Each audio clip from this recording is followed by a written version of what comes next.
हिंदुस्तान में विचारधारा की लड़ाई चल रही है। एक तरफ दुर्गादास जी और बहन सावित्री ठाकुर कांग्रेस पार्टी जो संविधान को मानती है, विशेष चिंता इस मध्य प्रदेश के महू में और इसके लिए लड़ रही है, और दूसरी तरफ आरएसएस बीजेपी जो इस संविधान के खिलाफ हैं। क्या दिक्कत है? अंबेडकर जी, कोई गांधी दिक्कत जी है? के ट्रांसपेरेंसी में संविधान दिक्कत के है? खिलाफ हैं। वो ट्रांसपेरेंसी नहीं चाहते। इसको कमजोर करते हैं भीमराव अंबेडकर की और इसको जन्मस्थली खत्म करना महू में चाहते हैं। ये लड़ाई चल रही है। ये जो संविधान है, ये सिर्फ एक किताब नहीं है। इसमें हिंदुस्तान की हजारों साल पुरानी सोच है। अंबेडकर जी, महात्मा गांधी जी, बुद्ध भगवान, बसवना जी, फूले जी, नारायण गुरु जी, हिंदुस्तान के जो महापुरुष हैं, उनकी सोच और उनकी आवाज इस संविधान में है। कुछ दिन पहले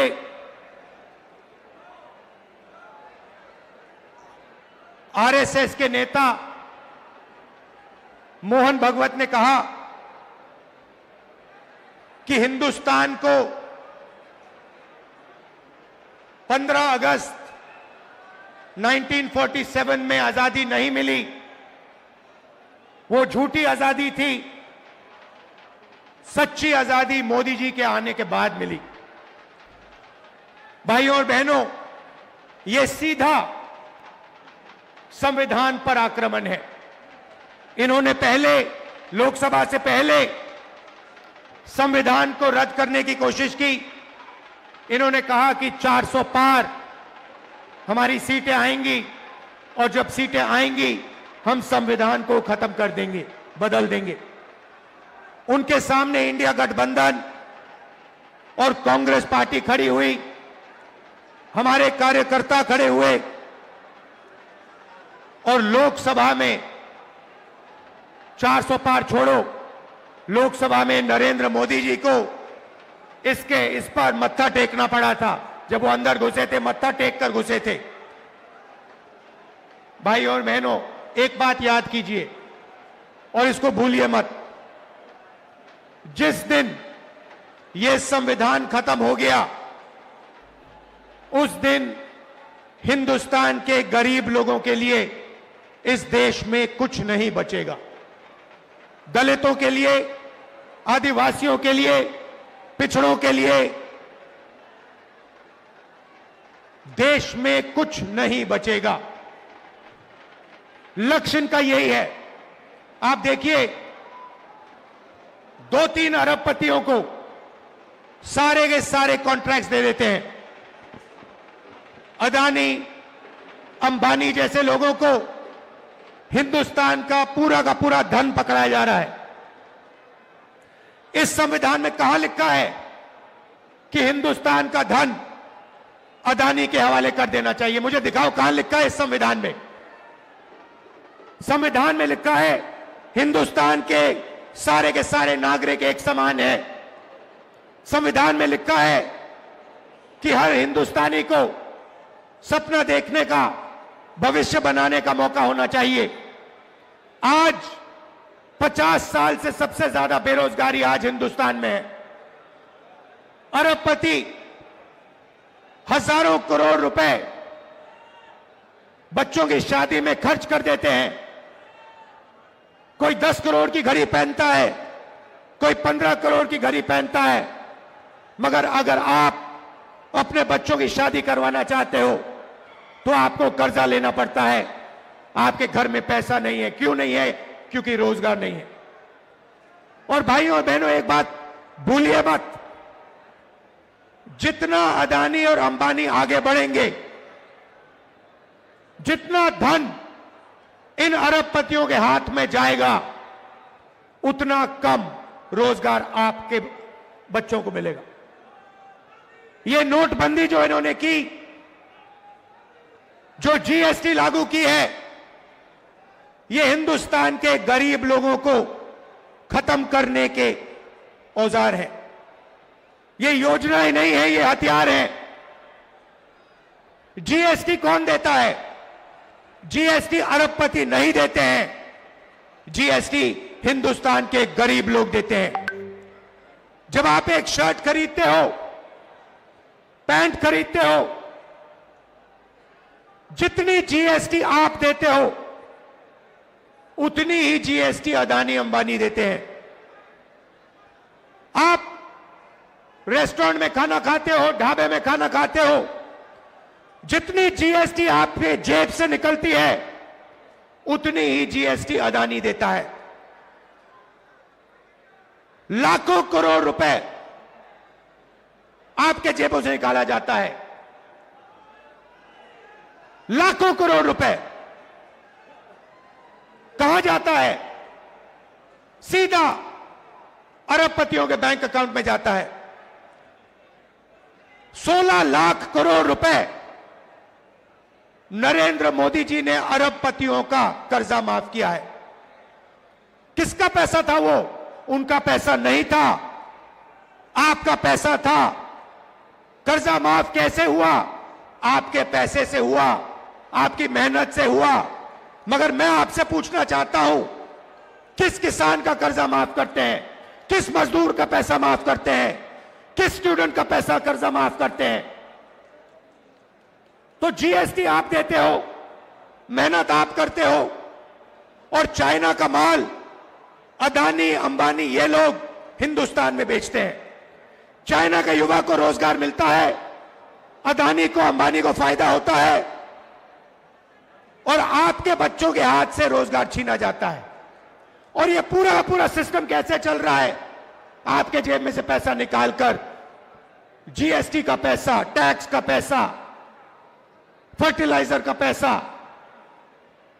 सारा का सारा आपके जेब में से निकलकर अदानी अंबानी की जेब में जाता है।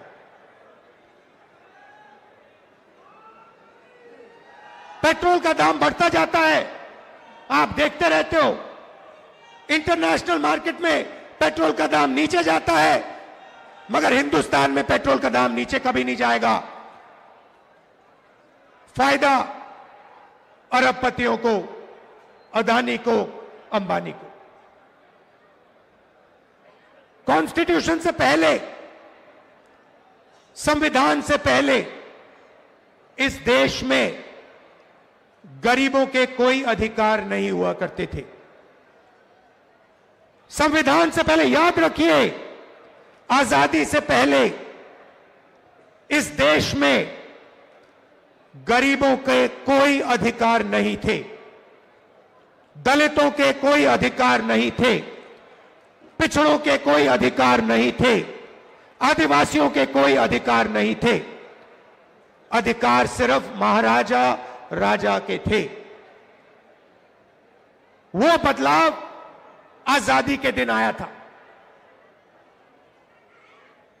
आपको जमीन दी गई, जमीन का हक दिया गया, अधिकार दिए गए।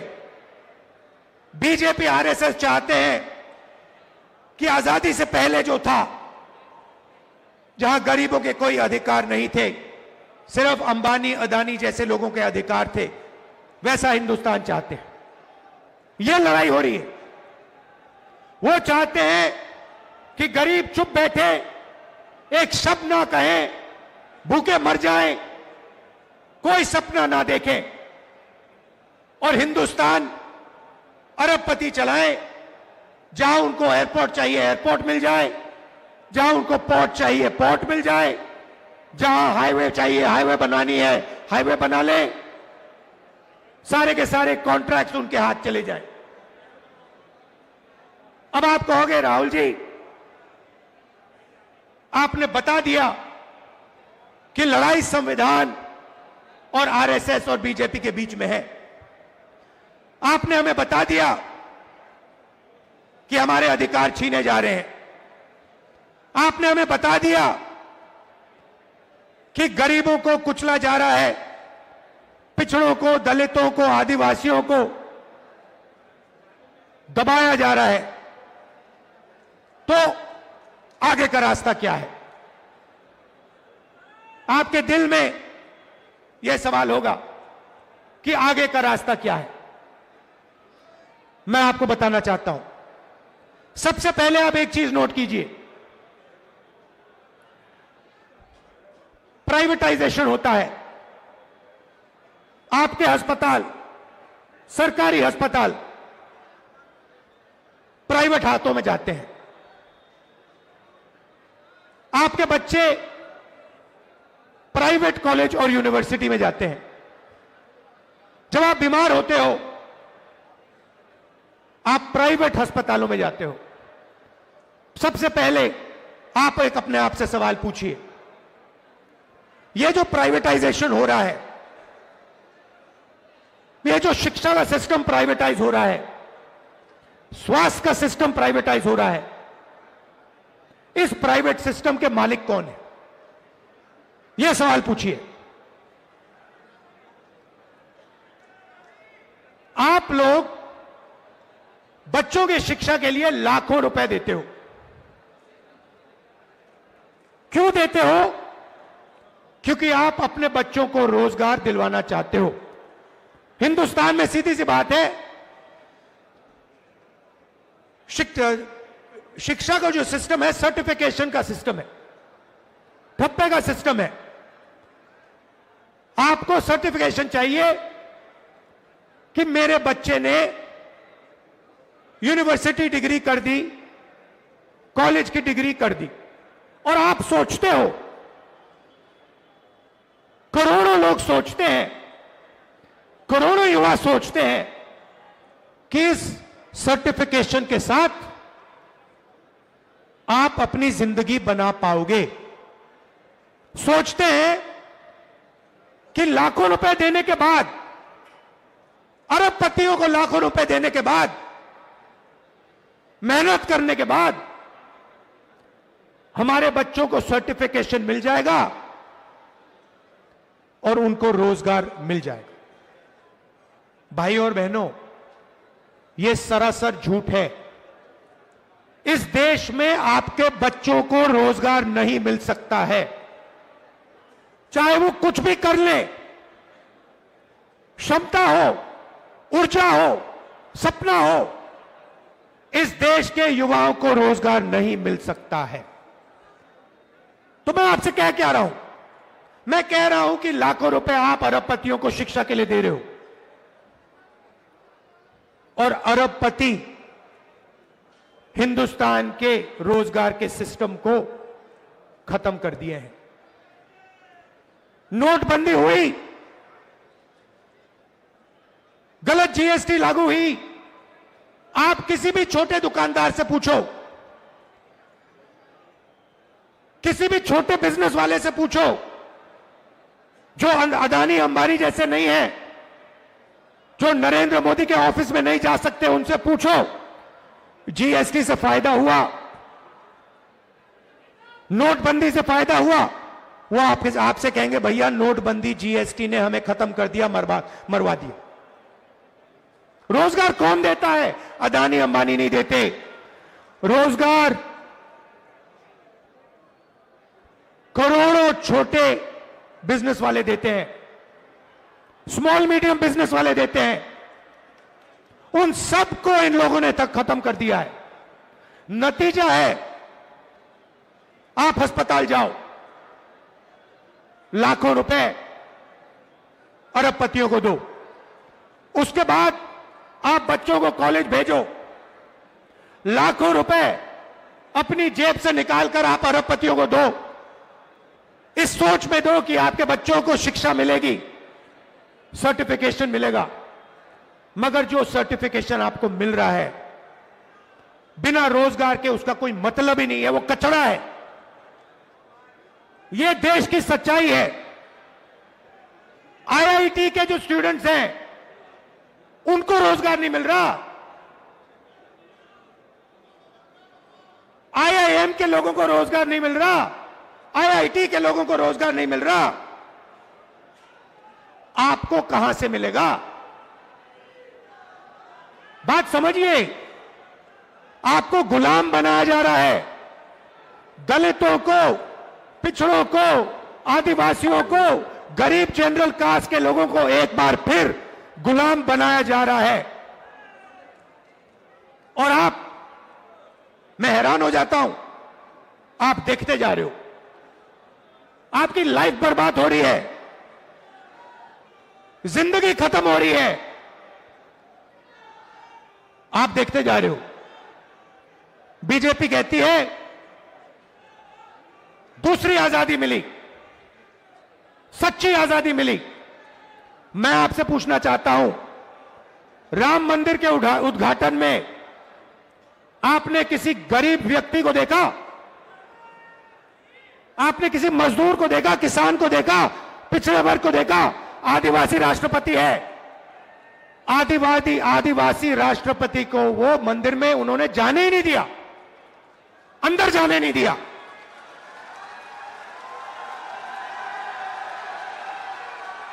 आदिवासी राष्ट्रपति को अंदर जाने नहीं दिया, दलितों को अंदर जाने नहीं दिया, पिछड़ों को अंदर जाने नहीं दिया। पार्लियामेंट का इनॉग्रेशन हुआ,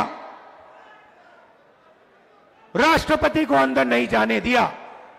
नरेंद्र मोदी ऐसी हो, अंदर नहीं आ सकते, ये सच्चाई है। तो रास्ता क्या है? सबसे पहले यह पता लगाना है कि इस देश में जो धन है, जो धन है,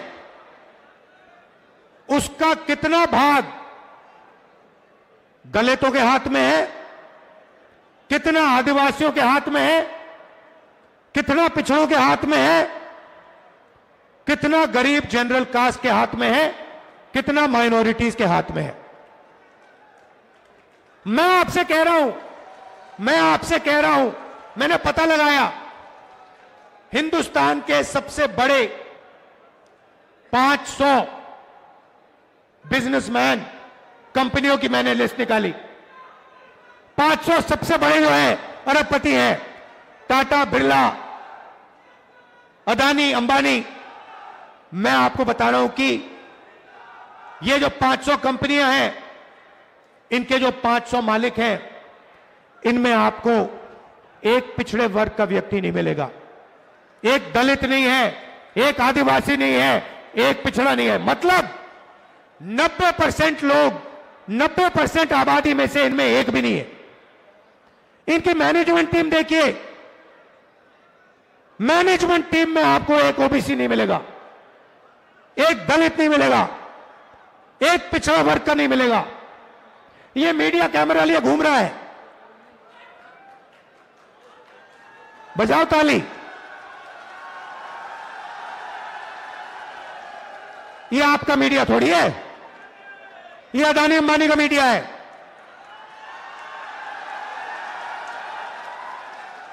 आप भूखे मर जाओ, आपके बच्चे भूखे मर जाएं, आत्महत्या कर लें, किसान मर जाएं, इनको कोई फर्क नहीं पड़ता। ये अदानी अंबानी की शादी दिखाएंगे, ये उनके हैं, उनकी नौकरी करते हैं 24 घंटा। हिंदुस्तान के किसान की बात नहीं करेंगे, मजदूर की बात नहीं करेंगे, बेरोजगार युवाओं की बात नहीं करेंगे, अदानी अंबानी की शादी की बात करेंगे, अफगानिस्तान की बात होगी, पाकिस्तान की बात होगी, मगर हिंदुस्तान की बात, किसानों की बात, मजदूरों की बात ये नहीं करेंगे। और आपके हर एक के घर में घुसे हुए है, सब बेरोजगार है हिंदुस्तान में, और कोई रास्ता नहीं। भैया टीवी देखो 24 घंटा, तो देखना ही पड़ेगा, जो ये कहेंगे देखना ही पड़ेगा। डराने में लगे हिंदुस्तान को कि देखो देखो अफगानिस्तान में क्या हो रहा है, देखो देखो उधर क्या हो रहा है। अरे हमें यह भी बता दो हिंदुस्तान में क्या हो रहा है। अच्छा, इनके मालिकों की लिस्ट निकालो, मालिकों की लिस्ट निकालो, उसमें आपको एक पिछड़ा वर्ग का नहीं मिलेगा, एक दलित नहीं मिलेगा, एक आदिवासी नहीं मिलेगा, एक गरीब जनरल कास्ट का आदमी नहीं मिलेगा, जो गरीबी से निकल के बनाया अरबपति।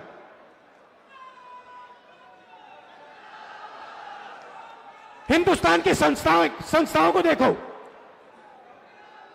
बड़ी बड़ी संस्थाओं को देखो, हाई कोर्ट देखो, कोर्ट्स देखो, जुडिशरी देखो, मुझे बता दो, दलितों के नाम बता दो, आदिवासियों के नाम बता दो, पिछड़े वर्ग के नाम बता दो, इसमें कहीं नहीं दिखेंगे आपको।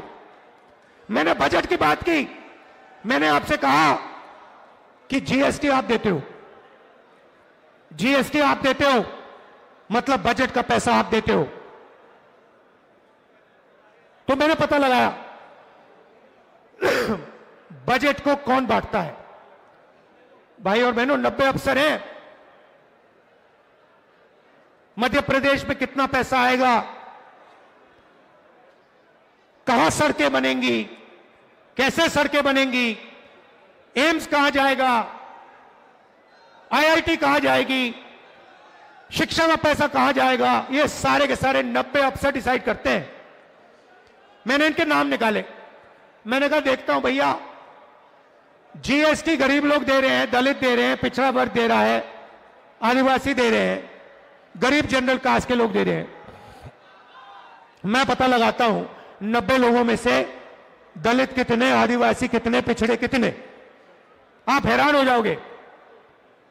पिछड़ों की कम से कम आबादी 50% है देश में।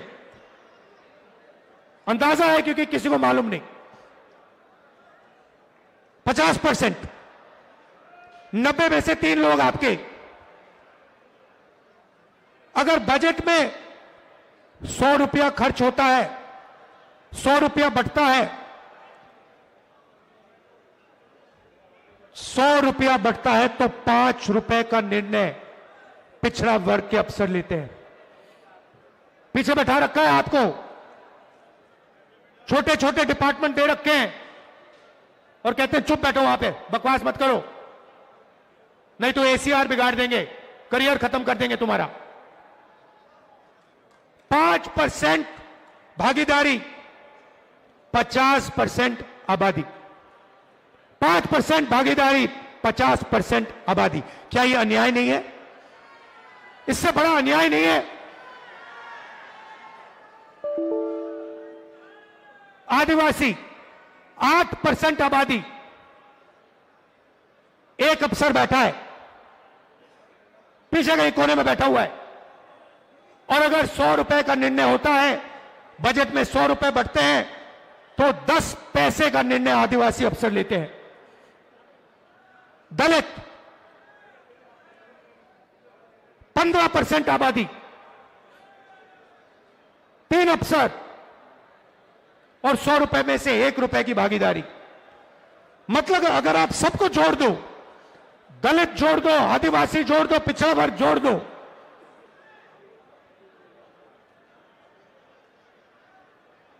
₹6 10 पैसे की आपकी भागीदारी है। ₹6 10 पैसे की भागीदारी, 73%, 73% आपकी आबादी। तो ना आप बजट बांटते हो, ना आपके प्राइवेट कॉलेजेस, यूनिवर्सिटीज, ना आपके अस्पताल, ना आपकी ब्यूरोक्रेसी, आपके पास कुछ है ही नहीं। आपको आपका एक ही भविष्य है, आपका भविष्य एक दो है। एक, आप मजदूरी करो। बीजेपी की सोच है कि आप के 2 भविष्य है, एक मजदूरी करो और दूसरा, अगर आपने ज्यादा चिल्लाया तो जेल में जाओ। ये इनका 21वीं सदी का विजन है। इसलिए मैंने नरेंद्र मोदी के सामने कहा कि मैं नहीं जानता, आप तो कभी करने वाले हो नहीं, मगर जैसे ही कांग्रेस पार्टी की सरकार आएगी, चाहे मध्य प्रदेश में आए, चाहे दिल्ली में आए, जाति जनगणना हम आते ही करना शुरू कर देंगे। तेलंगाना के सीएम बैठे हैं, वहां पे क्रांतिकारी तरीके से हमने जाति जनगणना की है।